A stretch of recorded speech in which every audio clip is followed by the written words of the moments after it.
안녕하세요. 오늘도 사연살롱을 찾아주셔서 감사합니다. 저는 현재 남편과 이혼 후 친정엄마와 합쳐 초등학교에 다니는 딸과 함께 살고 있는 30대 후반 여성입니다.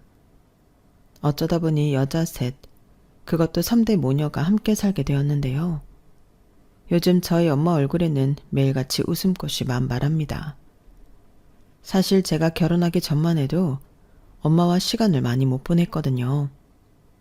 저는 어릴 때부터 엄마가 이혼해 홀엄마 밑에서 자랐거든요. 아빠는 어렸던 제 기억에 술도 좋아하고 여자도 좋아해 엄마 속을 허구한 날 새까맣게 태웠는데 이렇게 살다가는 제 명에 못 살 것 같다고 이혼하셨어요. 그리고 아빠는 얼씨구나 잘됐다 하듯 저라는 혹까지 붙여 집에서 내쫓아버렸다고 하는데요. 적반하장으로 그게 아빠가 순순하게 이혼해주는 조건이었대요. 당시 저희 엄마는 직업이 따로 있는 사람도 아니었는데 정말 땡전 한 푼도 없이 어린 딸을 데리고 그 집에서 쫓겨났다고 하더라고요. 아니, 보통 이혼을 하게 되면 유책 배우자가 위자료도 주고 양육비도 줘야 하는데 아빠는 한 푼도 줄 수 없다고 딱 잡아뗐다고 하더군요. 그리고 엄마는 더럽고 치사해서 돈 달라고 매달리지도 않았다고 했는데요. 그만큼 이혼하고 싶은 마음이 더 컸기에 그냥 없으면 말지 그런 심정으로 저에게 외가인 당신 친정으로 가셨다고 했어요. 그런데 그때만 해도 워낙 옛날 사고방식의 사람들이 많을 때라 외할머니는 매정하게도 이혼하고 돌아온 당신 딸을 받아주지 않았어요. 시집 갔으면 죽어도 그 집 귀신이야. 어디 이혼을 해서 친정으로 새끼 데리고 기어와. 나는 너 못 받아줘. 시집 갔으면 그만이지. 너는 출가 외인이야. 나한테는 남이라고. 그러니까 네 서방 찾아가서 이혼 다시 모르고 코 박고 조용히 살아. 알겠어? 안 가고 뭐해? 빨리 정서방한테 가서 받아달라고 빌어. 생각해보면 외할머니는 그런 사람이었어요. 아들과 딸을 철저히 차별하고 시집 보낸 딸은 명절에도 올 필요 없다며 선을 그으셨는데 엄마는 외할머니 성격을 모르는 것도 아니면서 지푸라기라도 잡고 싶은 심정으로 외갓집을 가셨다고 했어요. 하지만 문전박대도 모자라 저런 모진 말까지 들었으니 그 상처가 어마어마했고 어렸던 저는 그날 엄마가 엄청나게 울었다는 것만 기억할 뿐입니다. 결국 저희 모녀는 엄마의 바로 위인 이모 집으로 갔어요. 그리고 딱 하루만 신세를 지고 이모가 빌려준 단돈 100만 원을 가지고 서울로 올라왔는데요. 아마 그때부터였을 거예요. 엄마가 아주 독한 사람이 되었거든요. 어렸던 저는 엄마 얼굴을 보는 게 쉽지 않았어요. 분명 상에 차려진 밥이나 제가 쓸 용돈을 보면 엄마가 집에 다녀간 것은 맞는데 도대체 잠은 언제 자는 건지 어렸던 저는 늘 엄마 걱정을 하고 살아야만 했네요. 그리고 그런 독한 마음으로 버틴 엄마는 보험을 팔며 그 진가를 발휘했는데요. 매달 보험왕은 늘 저희 엄마 차지였어요. 하지만 그때는 보험에 대한 인식이 많이 좋지 못할 때라 엄마를 무시하는 사람들도 많았는데 엄마는 늘 이렇게 말씀하셨죠. 엄마는 엄마를 싫어하는 사람은 하나도 안 무서워. 대신 돈이랑 우리 딸은 무섭지.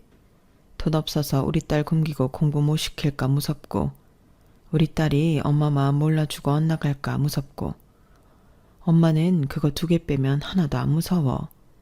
이렇게 말씀하셨는데 저는 어렸지만 철이 빨리 들어 그런지 엄마 마음이 훤히 다 보였어요. 그래서 사춘기 방황도 모르고 열심히 공부하고 집안일하며 나름 모범생으로 살았는데요. 마음 같아서는 공부도 잘해서 고생하는 엄마를 기쁘게 해주고 싶었지만 그건 현실적으로 쉽지 않더군요. 열심히 하는데 잘 되지 않았거든요. 그리고 엄마도 일하느라 제 공부에는 신경을 많이 못 써줬는데 그건 당신 탓도 있다고 생각하셨는지 제가 공부를 잘하는지 못하는 것에는 단 한 번도 뭐라고 하신 적이 없었어요. 오히려 사람들이 어떻게 다 공부를 잘하겠니? 우리 딸은 우리 딸이 잘하는 걸 찾으면 돼. 기죽을 필요 없다니까? 이렇게 항상 저한테 괜찮다고 해줬는데 그 말이 참 고마웠어요. 제 친구 엄마들은 전부 공부 못하는 자식은 필요 없다고 공부 잔소리를 한다고 했거든요. 그래서 제 친구들은 공부를 못해도 괜찮다고 해주는 저희 엄마를 부러워하며 저한테도 좋겠다는 말을 자주 했는데 저는 그 말이 좋진 않았어요. 저도 공부를 잘해서 괜찮다는 말이 아닌 잘했다, 우리 딸 최고다, 그런 말이 듣고 싶었는데 그래서 성적이 별로 나오지 않아도 엉덩이 힘으로 무식하게 공부를 했죠. 그리고 그런 무식한 방법이 아주 틀리진 않았는지 명문대는 아니어도 서울에 있는 4년대 대학에는 입학할 수 있었는데요. 그날은 엄마와 외식도 하고 최고로 행복한 날이었어요. 비록 외식 후 엄마는 고객을 만나러 가야 한다며 급히 가셨지만 엄마가 저를 위해 열심히 일한다고 생각했기에 서운하지 않았죠. 그리고 혼자 고생하는 엄마를 위해서라도 저 역시 빨리 돈을 벌고 싶었어요. 이왕이면 저희 엄마 소원대로 책상 앞에서 컴퓨터 두드리며 편한 일을 하고 싶었죠. 대학 졸업 후 눈높이를 조금 낮춰 대기업은 포기하고 꽤 이름난 기업에 입사를 지원하니 제 전략이 효과가 있었어요. 그렇게 회사에 입사한 저는 월급을 받으며 사회인이 되었고 그렇게 열심히 일을 하다 남편을 소개로 만나게 되었어요. 이왕이면 비슷한 일을 하는 남자면 좋은데 남편은 일식당에서 일을 한다고 했고 처음에는 별 기대 없이 나간 자리였는데 사람이 괜찮더라고요. 남편과 제 첫 만남은 딱 그 정도였어요. 누가 먼저 홀딱 반해서 연애를 시작한 게 아니고 점점 가랑비에 옷 젖듯 가까워졌는데요.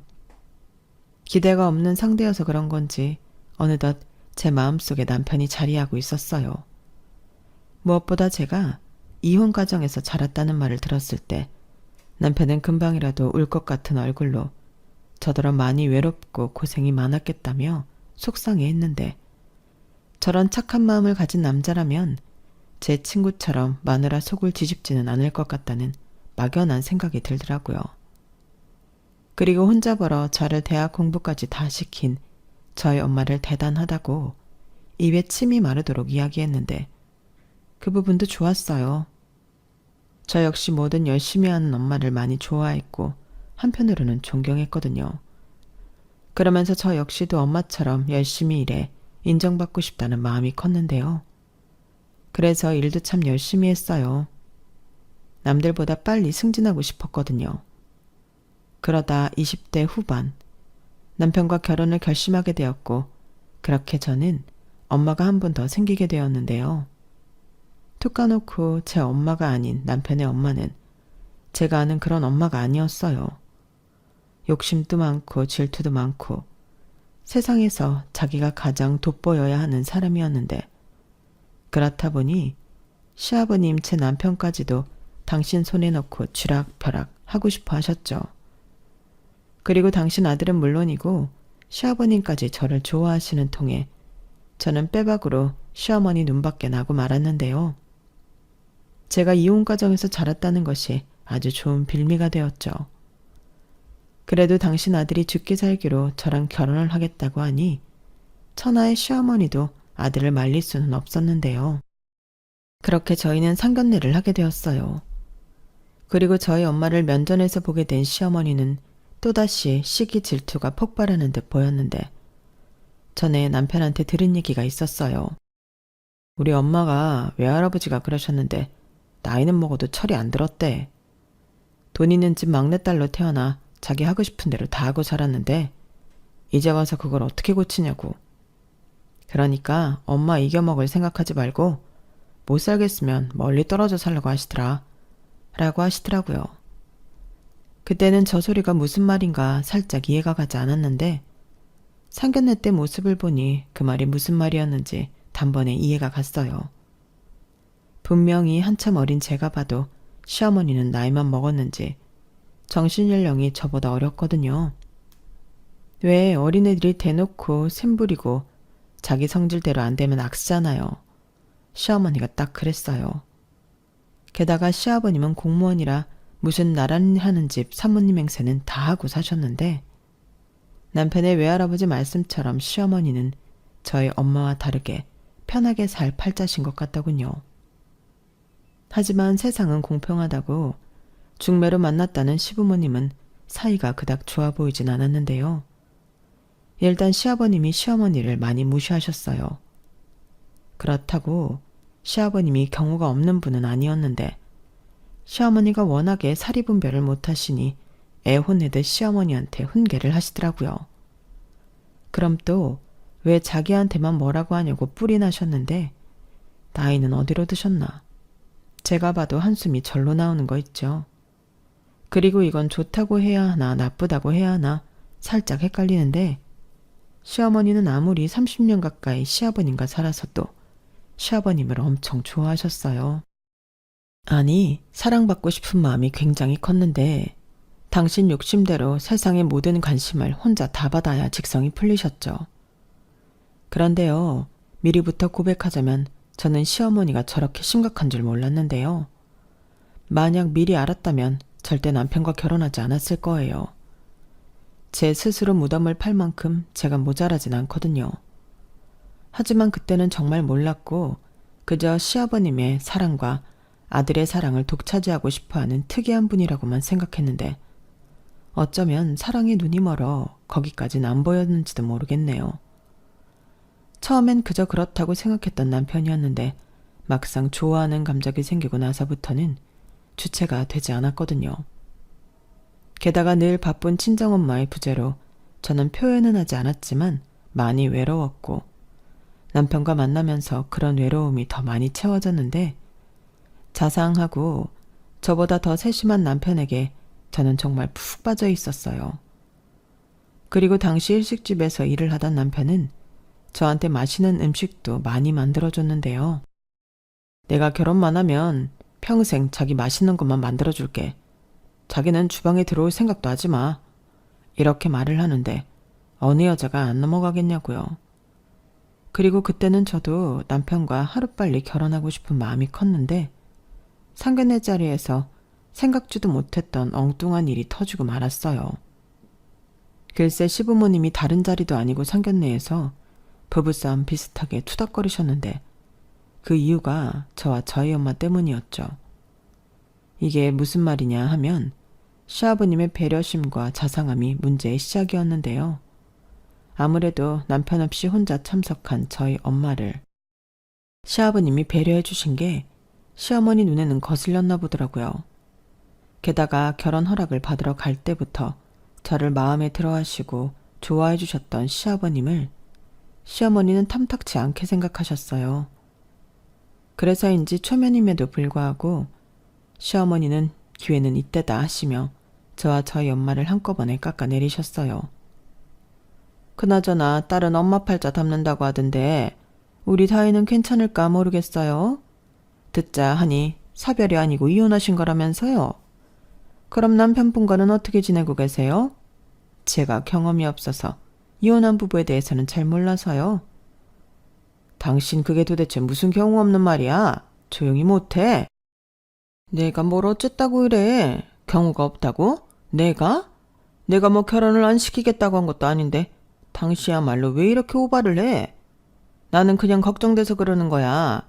둘이 잘 살아야 하는데 혹여라도 뒤늦게 장인이라는 사람이 나타나면 어떡해?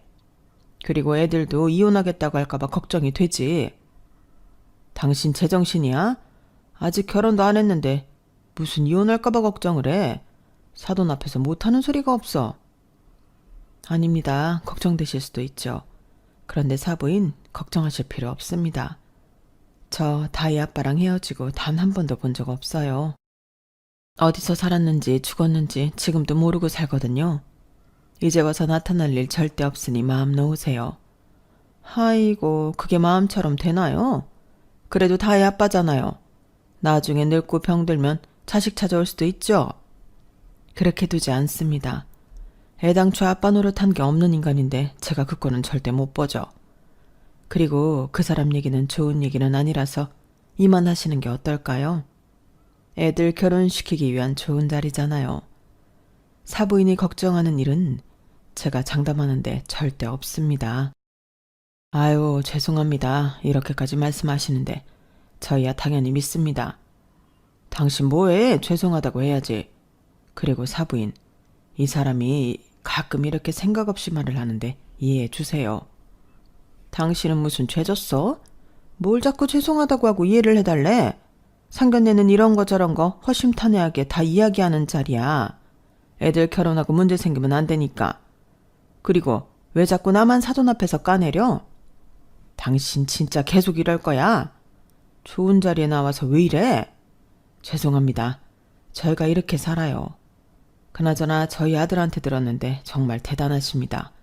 무슨 보험왕이시라면서요? 네? 아유, 왕은 무슨, 그냥 먹고 살려고 열심히 하다 보니까 그렇게 됐네요. 저는 우리 딸 잘 키울 욕심밖에 없었거든요. 그래서 아빠 없이 키웠지만 부족함 없이 키우려고 노력 많이 했는데 그래도 부족한 게 많을 겁니다. 성에 차지 않아도 예쁘게 봐주세요. 여부가 있을까요? 차고 넘치게 너무 감사하기만 한걸요. 이렇게 귀하게 키운 딸을 저희 아들한테 주셔서 감사합니다. 이제 한 가족이니 우리 자주 봐요. 어머머? 무슨 사돈지간끼리끼리 자주 봐. 당신 진짜 왜 이래? 오늘 왜 이렇게 오바를 하는 건데? 죄송했다가 감사했다가 아주 난리도 아니네. 당신이 자꾸 이러니까 우리가 미치는 것 같잖아. 저기 사돈, 저는 솔직한 사람이라서 그냥 편하게 얘기할게요.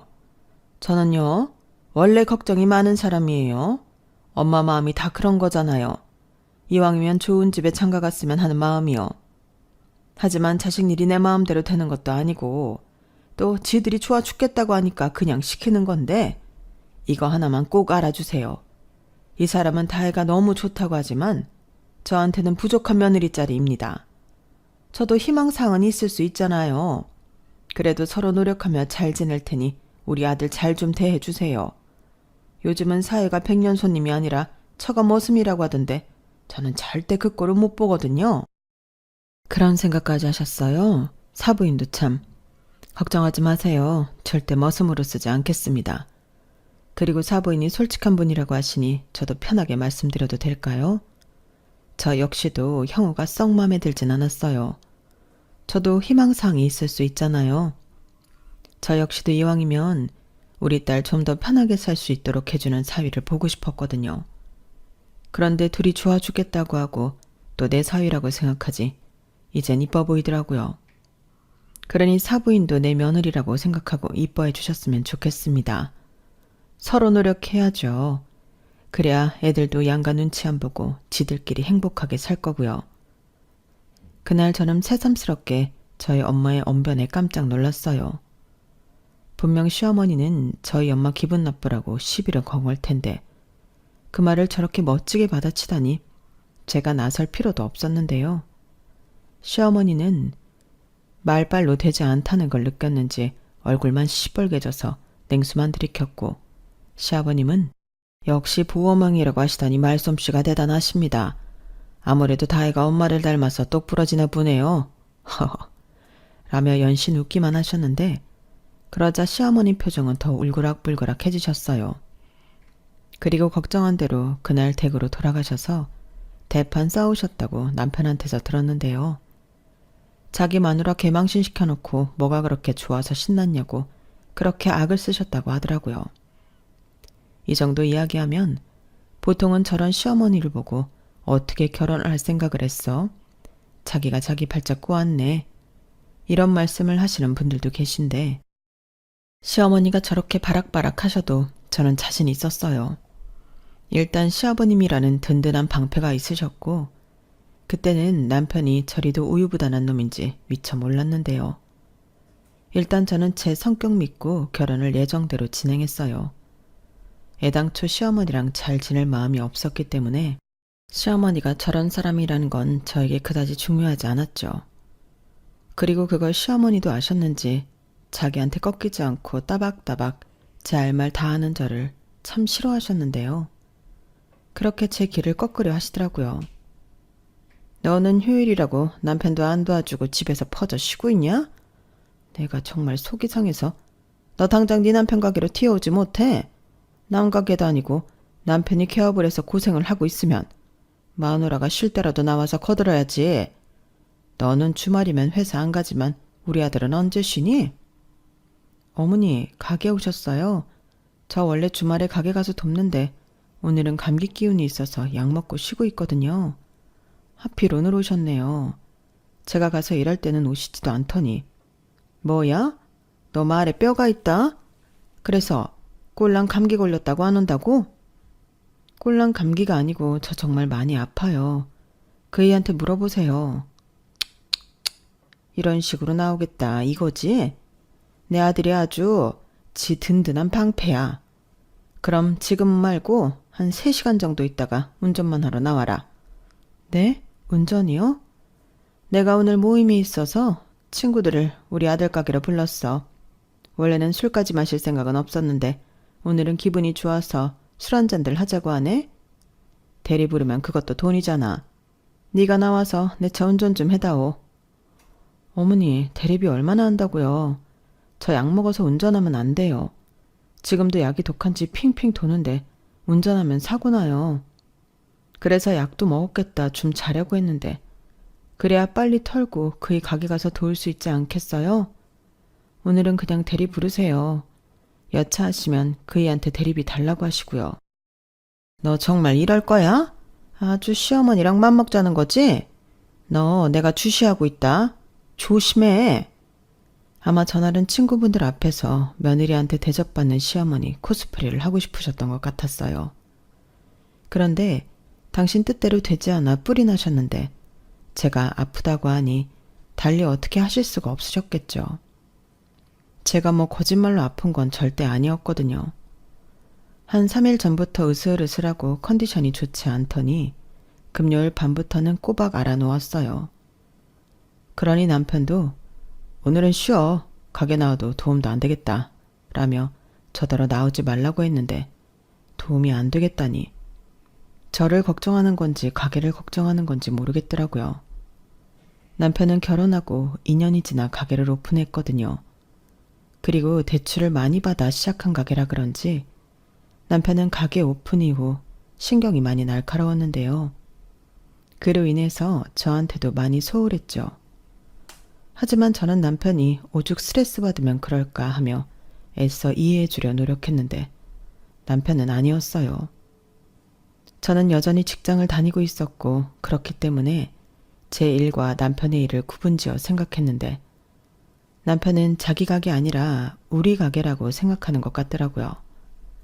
그런데 우리 가게를 저는 신경을 쓰려 하지 않았으니 서운함과 불만이 쌓여가는 듯 했는데요. 처음엔 자리 잡아야 하는 것도 있고 주말에 손님이 많이 몰리니 주말에는 나가 가게 일을 도왔는데 남편은 당연하게 생각했지만 저도 병이 난 거였어요. 막말로 남편이 가게를 오픈하고 난 뒤로 저는 쉬는 날이 없는 거나 마찬가지잖아요. 하지만 남편은 제가 직장 가서 일하는 건 앉아서 손가락만 움직이니 별로 힘들지 않다고 치부했는데 직장 생활 하시는 분들이라면 알겠지만 조직 생활이라는 게 그렇지 않잖아요.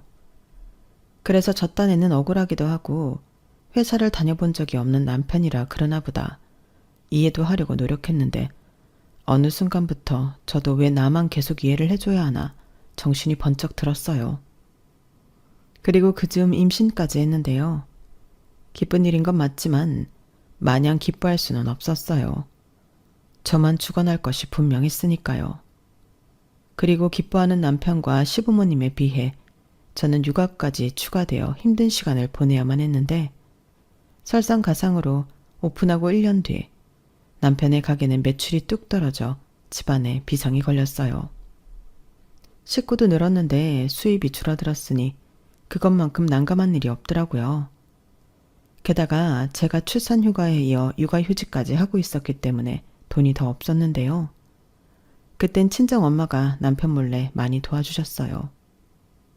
제 통장에 100만 원, 200만 원씩 매달 입금을 해주셨는데 그게 일회성도 아니고 매달 그런다는 게 쉬운 일이 아니잖아요. 하지만 친정엄마는 혼자 있는 당신은 돈 쓸 일도 없다며 남편한테 얘기하지 말고 생활비로 쓰라고 하셨는데요. 남편은 장모가 도와주는 거라는 걸 전혀 눈치채지 못했죠. 그저 제가 어디서 비상금이라도 잔뜩 꼽을 쳐놓은 줄 알고 있었는데 내 돈은 지 돈이라고 생각하는 건지 아주 당연하게 여보, 나 30만 원만 줘 라고 하는 거 있죠. 하지만 제가 미쳤나요? 그 돈을 주게요. 그러니 저희는 그때부터 자주 싸웠어요. 아무리 애틋한 견우직녀도 돈 문제 앞에서는 원수가 되는 거죠. 그리고 원수된 남편은 모질이의 효자가 되었죠. 아무리 능력 없는 아들이라도 우리 아들 지켜 세워주니까 남편은 자기 엄마라면 아무 소리도 못했어요. 장사가 안 돼서 힘들다는 소리도 못했고 허구한 날 친구들 끌고 와 몇십만 원씩 음식을 먹고 가도 그 돈을 달라고도 못했는데 제 입장에서는 속이 터질 수밖에요.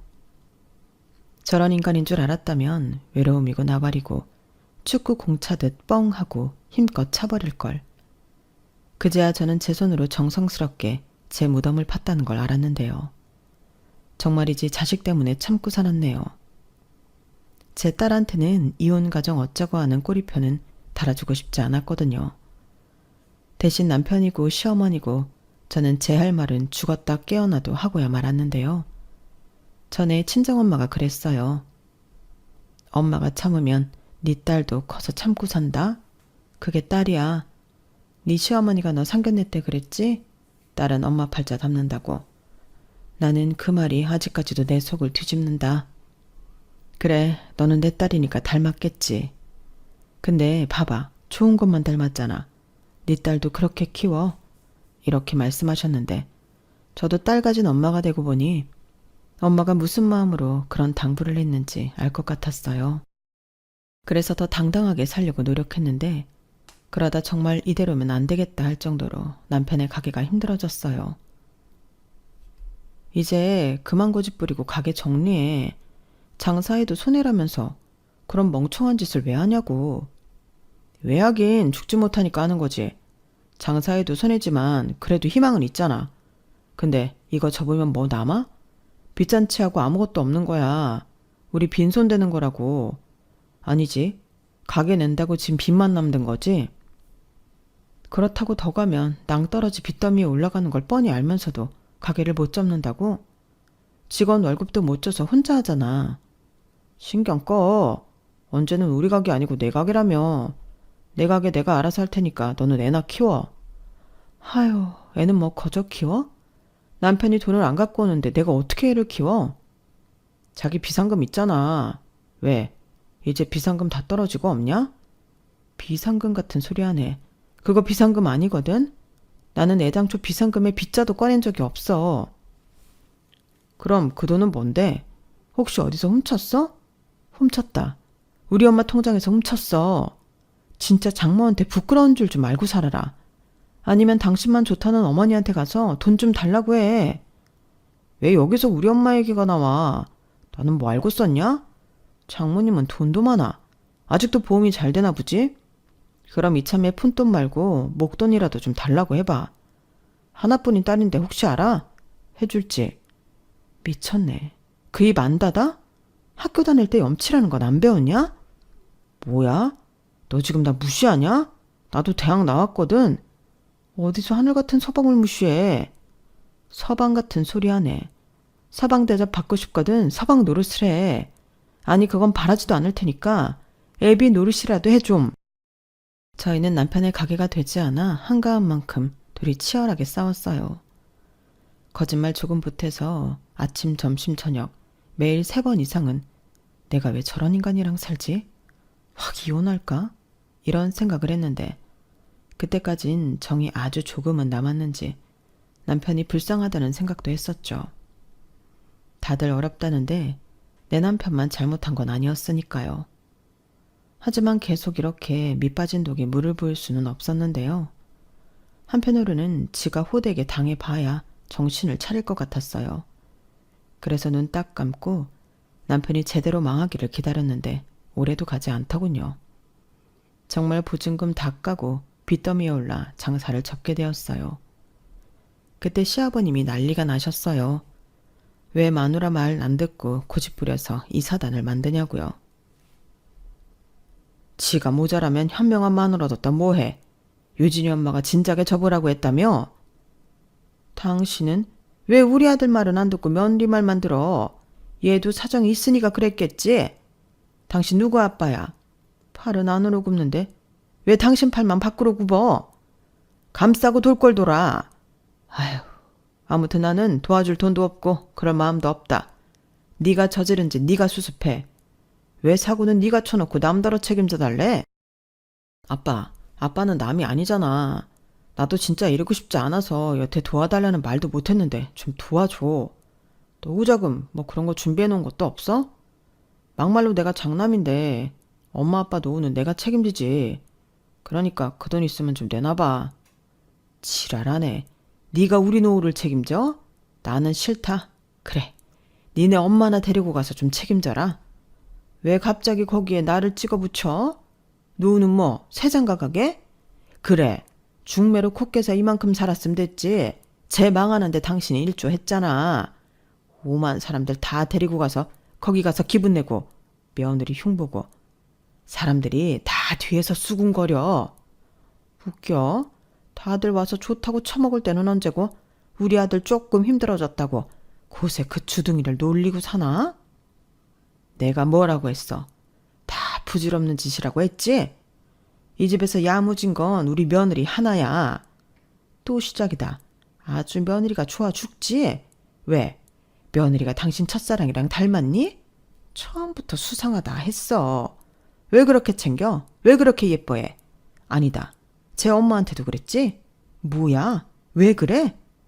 뭔 개소리야? 왜 사람 이상한 놈 만들어? 나는 성실하고 열심히 사는 사람 다 좋아해. 여태 나랑 살아놓고도 아직도 그걸 몰라. 당신 그거 자격지심이야. 당신이 그렇게 못 사니까 그런 사람들 괜히 까내리는 거지. 지금 생각해도 참 골이 아픈 집구석이었어요. 그나마 정상은 시아버님 한 분이셨는데 남편은 왜 하필 시어머니를 닮았는가 짜증이 나더라고요.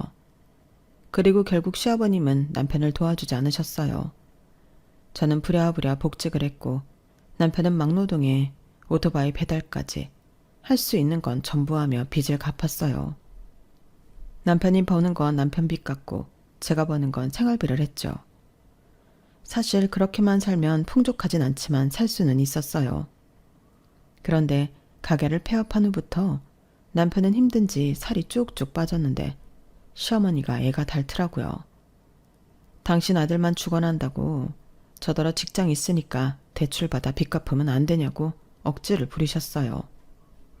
너는 네 남편 저렇게 힘들어도 괜찮냐? 제가 뭐 도박을 했어. 식구들 먹여 살리려고 가게 하다가 생긴 빚인데 네가 좀 대출받아서 갚아줘도 되지. 왜 야박하게 선을 긋냐? 선 그어야 살죠. 아님 뭐 같이 죽어요? 사실 지금은 제가 가장이에요. 제가 벌어서 저희 식구들 먹고 살잖아요. 그리고 유진 아빠가 버는 건 자기 빚 갚는 건데 딱히 하실 거면 저를 딱히 하셔야 하는 거 아니에요? 뭐라고? 네가 뭐가 딱해? 너는 여름이면 에어컨 나오고 겨울이면 히터 나오는 사무실에 앉아서 편하게 일하잖아. 아, 진짜 너는 처음 볼 때부터 정이 안 가더니 끝까지 그래. 내가 그때 정말 죽는 신용을 해서라도 결혼 못하게 뜯어 말렸어야 했는데. 그러게요. 왜 안 말리셨어요? 안 그랬으면 저도 이러고 안 살잖아요.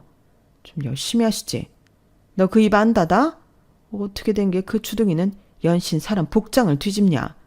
네 엄마가 그러라고 가르치든? 네. 할 말 하고 싶은 말 당당하게 하고 살라고 가르치셨어요. 그래야 제 딸이 저 닮는다고요. 어머님이 그러셨잖아요. 딸은 엄마 팔자 닮는다고요. 제가 여기서 죄 없이 어머니한테 지면 저희 유진이도 그런 것만 배우면 어떡해요. 저는 그 꼴은 절대 못 봐요. 시어머니는 제 말에 혈압이 오른다며 잘못했다는 소리 할 거 아니면 연락도 하지 말라고 하셨어요. 그 말이 얼마나 감사했는지 마음 편하게 연락도 안 드리고 살았는데요. 단 2년 정도 남편이 고생하며 돈을 버니 빚도 어느 정도 갚았다고 하더라고요. 그런데 안 살 거면 몰라도 옆에서 힘들어하는 남편을 보니 저도 마음이 그다지 좋진 않았는데 빚은 다 갚았으니 자기 책임은 다 했고 앞으로가 걱정이었어요. 그렇다고 앞으로도 계속 막노동을 하라고 하긴 싫더라고요. 그리고 남편은 할 줄 아는 건 음식밖에 없으니 제일 좋은 건 일식당에 취직을 하는 건데 나이도 있고 칼을 오래 놓기도 했고 남편을 쓰겠다는 가게는 애석하게도 없었죠. 그러자 남편은 계속 자신감을 잃어갔고 빚을 갚아야 한다는 강박도 사라지니 일도 나가지 않으려 했어요. 그렇게 집안에 굴을 파고 있으니 딸아이도 아빠 눈치를 보더라고요. 그 어린 게 아빠 눈치를 보는데 꼭 저 어릴 때 보는 것 같아서 속에서 천불이 올라왔어요.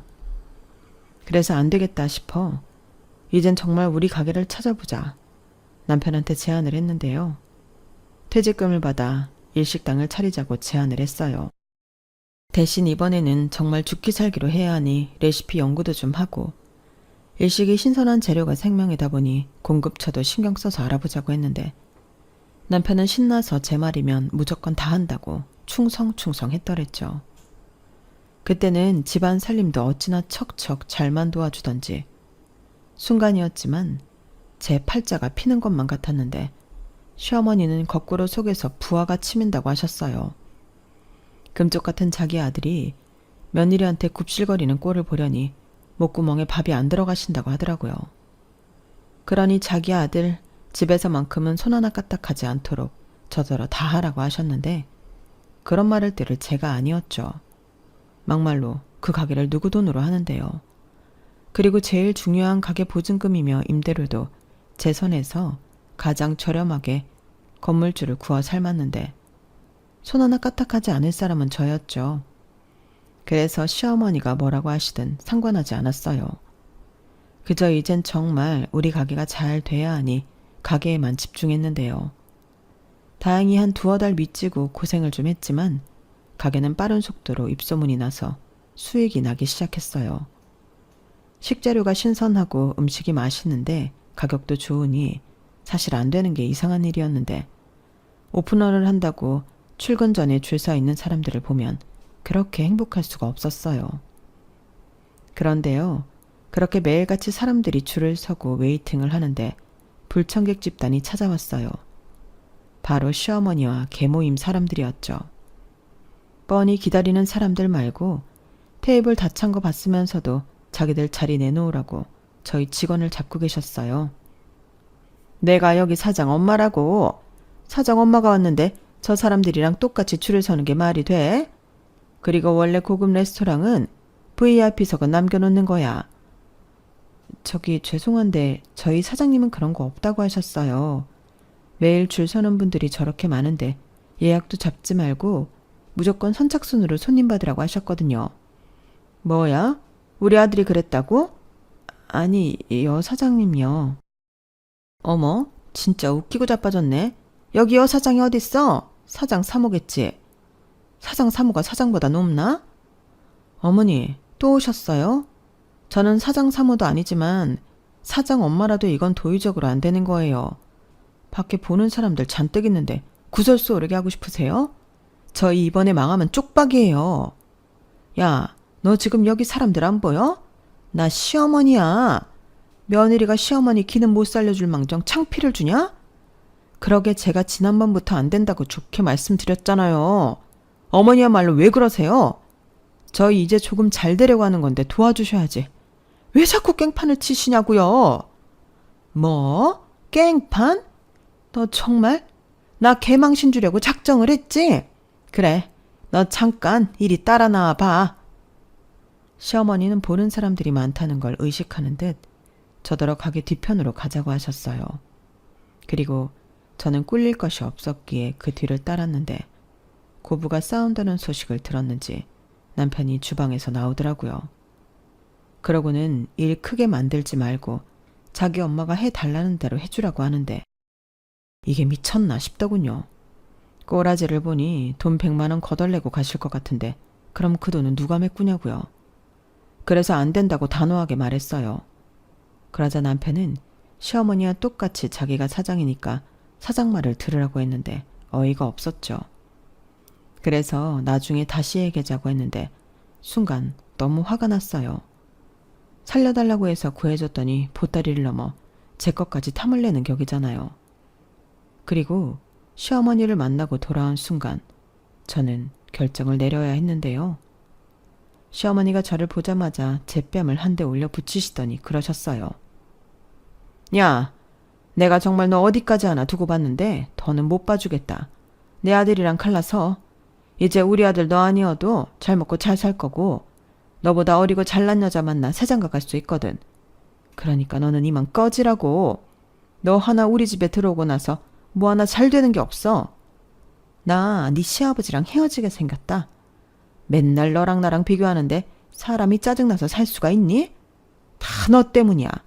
그러니까 나랑 우리 아들 앞에서 꺼져. 네 새끼도 데리고 같이 꺼져. 당장 내 아들 가게에서도 꺼지라고. 이렇게 악에 바치셔서 고래고래 소리를 치시더라고요. 저는 그 말을 듣는데 어이가 없어서 웃음이 나왔어요. 지금 저를 붙잡아도 될까 말까인데 꺼지라고 하다니 이 사람들이 정말 간이 배밖에 나왔나 싶었죠. 그래서 후회하지 않으시겠냐고 재차 확인하니 후회는 개뿔? 내가 왜 후회를 하니? 너만 나가면 알턴이가 빠진 것 같아서 살 것 같을 거다. 그러니까 하루빨리 갈라서. 이렇게 친히 시어머니는 당신의 뜻을 확고히 하셨는데요. 저는 흔쾌히 알겠다고 했어요. 그리고 친정엄마한테 바로 전화를 걸었는데 시어머니 들으시라고 아주 큰 소리로 통화를 했죠. 스피커폰으로요. 엄마, 나야. 우리 시어머니가 나더러 정서방이랑 헤어지라고 하네. 내가 너무 싫대. 그래서 우리 유진이도 데리고 꺼지래. 그러니까 엄마, 우리 가게 당장 빼. 정서방은 그 잘난 자존심에 장목 건물에 거의 공짜로 가게 오픈한 것도 자기 엄마한테 말 안 했나 봐. 나도 정말 지긋지긋하다. 그냥 이혼하고 엄마처럼 우리 딸 열심히 키울래. 그게 훨씬 낫겠어. 뭐야? 그 인간들이 진짜 너한테 그랬단 말이야? 아주 호강에 겨워 요강에 똥을 싸지. 내가 그 가게 빼주려고 얼마를 손해봤는데? 내가 사위 이뻐서 그 자리 가게를 줬나? 내 딸 살라고 해줬지. 알겠다. 당장 그놈의 가게부터 빼야지. 너 미련 갖지 말고 당장 나와. 뭐냐? 지금 뭐 하는 거야? 이 가게가, 아니 이 건물이 사부인 거였어? 아니 어떻게 그런 말 없었잖아. 네 엄마 언제 건물 샀니? 아니 어떻게 건물을 사? 보험 팔아서 건물을 샀다고? 보험도 팔고 열심히 재테크도 하시고 그래서 재작년에 이 건물 사셨어요. 원래는 이 1층 고깃집 들어오는 거였는데 저희 엄마가 위약금 세게 물어주고 저희 가게 내주신 거거든요. 유진 아빠가 그런 말은 일절 안 했죠. 싫은 말도 못하지만 자기 자존심에 남한테 꿀리는 말도 못하는 모질이니까. 그래도 그렇지 어머니는 아들이 무슨 돈이 있어서 이런 가게를 차렸다고 생각하셨어요? 이거 재퇴직금 올인한 거고 저희 엄마가 보증금의 월세까지 완전 대폭 할인해 주셔서 하는 거였어요. 근데 어째요? 헤어지라고 하셨고 저도 더 살 마음 없고 이제 네 거 내 거 제대로 갈라서 이혼할게요. 그래서 하는 말인데 여기서 꺼질 사람은 제가 아니거든요. 아주머니가 아들 데리고 나가세요. 어차피 저희 주방에 직원들이 있어서 괜찮아요. 설마 이런 일 생길까봐 제가 비싸도 일식 셰프들 데리고 왔거든요. 뭐라고? 아니 나는... 시어머니는 아까까지만 해도 소리 지르며 잘만 떠들더니 갑자기 말을 더듬기 시작하셨어요. 그리고 똥마려운 강아지 마냥 어쩔 줄을 몰라 하셨는데 남편이 불안했는지 모습을 나타내더라고요. 그리고는 저한테 쩔쩔매는 자기 엄마를 보고 저한테 확인도 하지 않고 화를 냈는데 시어머니는 그러지 말라고 말리고 남편은 기세등등하게 저한테 몰아붙이고 가관도 아니었어요. 그리고 그런 장면은 가게 CCTV에 고스란히 찍혔는데요. 남편도 모든 사실을 알고는 자기 엄마를 원망하며 좌절했어요. 그리고 협의 이혼 안 하면 소송하겠다고 하니 남편이 매달리고 난리도 아니었어요. 당연히 그랬겠죠. 쥐뿔 아무것도 없는 남편이 제가 없으면 밥이나 먹고 살겠어요? 게다가 시부모님도 이혼이 임박인데 벌이도 없는 자기 엄마랑 뭐 어쩌고 살게요? 그러니 죽자 살자 저한테 매달리기 시작했는데 이미 확고하게 마음을 먹은 저를 설득할 수는 없었어요. 그리고 한번 마음먹으면 빠꾸가 없는 저희 엄마 성격상 가게부터 정리시켰는데요. 계속 장사하고 싶으면 제대로 보증금이랑 월세 내놓으라고 하니 지가 사장이라고 뻐길 때는 언제고 남편은 아무 말도 못했어요. 결국 제가 이혼 소장을 보내니 남편은 알겠다고 빈손으로 쫓겨났어요. 시아버님이 시어머니한테 방 얻어 살라고 1,000만 원을 위자료로 줬다고 하더라고요.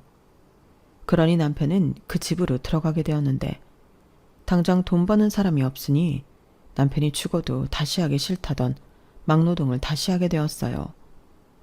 그리고 틈틈이 저를 찾아와 빌고 또 시어머니 역시 부빌 때는 저밖에 없어 미안하다 사정사정 했는데 기가 막혔네요.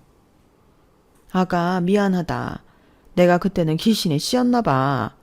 아 내가 미쳤지. 너 같은 애가 또 어딨다고. 너한테 할 말 없다. 정말 미안해. 네가 우리 아들 한 번만 봐주면 다시는 내가 너한테 안 그러마. 정말이야. 막말로 우리 아들이 잘못한 건 없지 않니? 다 부족한 나 때문이지. 내가 니들 앞에 안 나타날게. 죽은 듯 살게. 그러면 되잖니. 아니다. 내가 니네 엄마한테도 가서 빌게. 사실은 부러워서 그랬어. 쥐뿔 아무것도 없는 여자가 돌도 잘 보고 당당하니까 배알이 꼬여서 미안하다. 시어머니는 이렇게 연신 안 나오는 눈물을 쥐어짜며 사정하셨어요. 하지만 이제 와서 후회한들 한번 결심한 일을 바꾸고 싶진 않았어요. 저도 그 엄마의 그 딸이라 한번 정하면 모르는 법이 없거든요. 그래서 포기하시라고 사정 봐서 애 양육비는 천천히 받겠다고 했는데요. 결혼할 때 남편이 해온 건 그대로 줬어요. 그래야 그 인간도 저한테 따지고 말고 할 빌미가 없죠. 어차피 그래봤자 남편이 들고 온 건 별로 없어서 아쉽지도 않았거든요. 그리고 위자료 뜯어내야 하는데 그거 안 하는 대신 연락하지 말라고 약속도 야무지게 받았는데 이혼이 확정되던 날 저는 해방을 맞은 독립군의 심정이었어요. 친정엄마는 이혼할 당시 앞으로가 막막했다고 했지만 저는 든든한 엄마라는 뒷배가 있으니 좋기만 하더라고요. 그리고 저희 엄마도 애써 참고 살지 말라고 했는데요. 그렇게 저는 모든 걸 다 정리하고 엄마 집으로 들어갔어요. 다행히 먼저 다니던 회사에서 먼저 연락이 왔고 마침 직장을 구하고 있다는 저에게 다시 회사로 돌아오라는 감사한 제의를 해주셨는데 그리하여 지금은 원래 있던 제자리로 돌아가게 되었어요. 장사도 나쁠 건 없었지만 뭐니 해도 하던 일이 최고더라고요. 익숙하고 잘할 수 있는 일을 하고 있으니 전에 다닐 때는 몰랐는데 매일 출근하면 행복했어요. 마치 대학 졸업하고 처음 입사했을 때 느꼈던 설레임과도 비슷했는데 언젠가 회사가 힘들고 그만두고 싶을 때 그때의 기억을 떠올리면 좋을 것 같아요. 제가 떠나보니 알게 되었거든요. 제가 회사를 너무 좋아한다는 걸요. 그리하여 지금은 신나게 일하고 또 엄마와 저희 딸과 행복한 일상을 보내고 있는데요. 남들은 팔자 센 이혼한 모녀가 산다고 수군거릴 수도 있겠지만 저는 지금이 제일 만족스러워요. 엄마와도 시간을 자주 보낼 수 있으니 어릴 때 한이 풀리는 것 같고 저보다 저희 딸을 더 잘 챙겨주는 엄마가 있어 너무 든든하기만 한데요. 남편과 살 때를 비교하면 삶의 질이라는 게 차원이 달라요. 매일 엄마가 해주는 맛있는 밥을 먹고 밤마다 엄마와 TV 드라마도 보고 수다도 떨고 하루를 마감하는데 이보다 더 좋을 수가 없는 거 있죠. 저희 엄마는 똘똘한 건물 덕에 이젠 달리 일을 하지 않고 계십니다. 그 덕을 이젠 제가 톡톡히 보고 있는데 이제부터는 제가 엄마한테 효도하면서 살려고요. 그저 저희 엄마는 건강하기만 오래오래 사셨으면 좋겠는데 이제부터는 못해본 거 전부 다 하고 많은 추억을 만들며 살아갈 거예요. 딸은 엄마 팔자 닮는다는 말 사실 별로 듣기 좋은 말은 아니었는데 저는 당당하게 이렇게 말하고 싶네요. 저는 엄마 팔자를 닮아 이렇게 호강하고 산다고요. 반면 전 남편은 누굴 닮았는지 고생만 옴팡지게 하며 살고 있는 것 같은데 평생 그렇게 저라는 복덩이를 놓친 걸 후회하고 살았으면 좋겠습니다. 이상 제 사연은 여기까지였어요. 사연이 쓰다 보니 많이 길어졌는데 끝까지 들어주셔서 감사해요. 추운 계절이 지나고 어느덧 따뜻한 봄이 찾아오듯 여러분들의 인생에도 따뜻한 온기가 가득하시길 진심으로 바라며 안녕히 계세요. 고맙습니다. 여러분, 사연 댓글에 응원과 현명한 조언 부탁드려요. 좋아요와 구독은 저에게 큰 힘이 됩니다. 오늘도 좋은 일 가득하세요.